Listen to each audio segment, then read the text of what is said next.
2024 সালের 5 আগস্ট ছাত্র জনতার অভ্যুত্থানে আওয়ামী লীগ সরকারের পতনের পর 8 আগস্ট দায়িত্ব নেয় অন্তর্বর্তী সরকার। 18 মাস দায়িত্ব পালন শেষে গেল 12 ফেব্রুয়ারি উৎসবমুখর নির্বাচনের আয়োজন করে অধ্যাপক ইউনূসের নেতৃত্বাধীন সরকার। প্রায় 2 যুগ পর নিরঙ্কুশ সংখ্যাগরিষ্ঠতা পেয়ে এবার সরকার গঠন করতে যাচ্ছে বিএনপি। সরকার গঠনের এই নবযাত্রার আনুষ্ঠানিক শুরু মঙ্গলবার।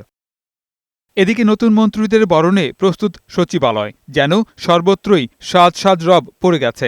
সকাল থেকেই দেখা গেছে বিভিন্ন মন্ত্রণালয়ের মন্ত্রীদের জন্য নির্ধারিত কক্ষগুলো নতুন করে সাজানো হচ্ছে। এরই মধ্যে ধোয়া মোছা পুরনো আসবাবপত্র পরিবর্তন সহ আনুষঙ্গিক কাজ সারছেন গণপূর্ত অধিদপ্তরের কর্মচারীরা।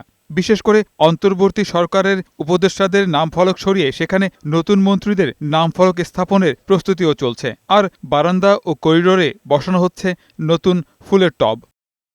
নতুন মন্ত্রিসভার সদস্যদের জন্য ঢাকার বেইলি রোড, গুলশান, ধানমন্ডি এবং মিন্টু রোড এলাকায় প্রায় 37টি বাসভবন প্রস্তুত রাখা হয়েছে। প্রধানমন্ত্রীর বাসভবনের বিষয়ে বিএনপির চাওয়াকেই প্রাধান্য দেওয়া হবে বলে জানিয়েছেন গৃহায়ন ও গণপূর্ত উপদেষ্টা। এখন পর্যন্ত আমরা 37টা বাড়ি রেডি করে রেখেছি। Mintu road, hair road, Dhanmondi এবং গুলশান মিলিয়ে এই পর্যন্ত এটা রেডি আছে। প্রয়োজনে আরও কয়েকটা বাড়িও তৈরি করার প্রস্তুতি চলছে।